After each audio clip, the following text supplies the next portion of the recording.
lot of times when I watch these UFC cards, I like to watch them while I eat dinner, or sometimes I'll be like stretching out. For this fight, I'm gonna have to, if I'm gonna be stretching out, definitely can't be eating. Maybe I'll be able to drink something, but if I'm stretching, I better be staring straight at TV because this fight can end any second.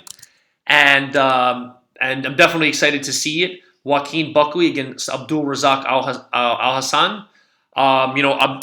If you've been followed, Abdul Razak Hassan is an interesting story. He was actually accused of a pretty, I think it was a pretty heinous crime, but I think he proved that he was innocent, but that took years away from his fighting career, unfortunately. But he's back, and then he had that loss to Munir Lazez, and then he got knocked out by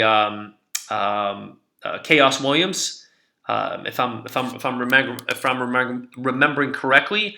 And then he ended up moving up in weight because the guy's jacked, to 185, where he's fighting a smaller guy in Joaquin Buckley, who had that crazy knockout of Impa Kasanganay, and then but before that he actually got knocked out by Kevin Holland, and but he's been kind of putting it together again. So he is the favorite at -160.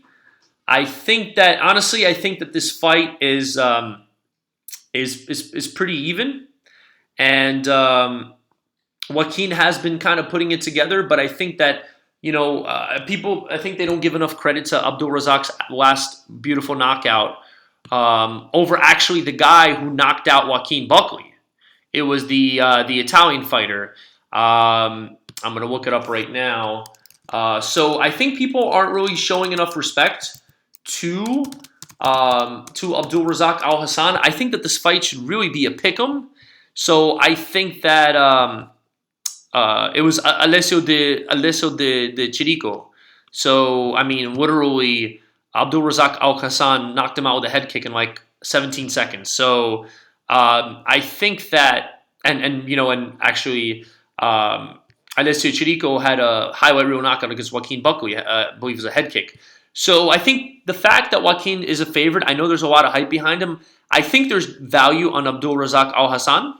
I mean, you also, it might not be a bad idea if you're going to bet him. Might as well bet him by knockout at +250, and maybe like even in the first round at +475 if you want to take that fight. But that's not a bad bet if you're going to do that. I mean, Abdul Razak Al Hassan, he also, you could say maybe he got more patient, especially knowing he's there with another knockout artist. Although I think Abdul has more power in his hands; he's a bigger guy.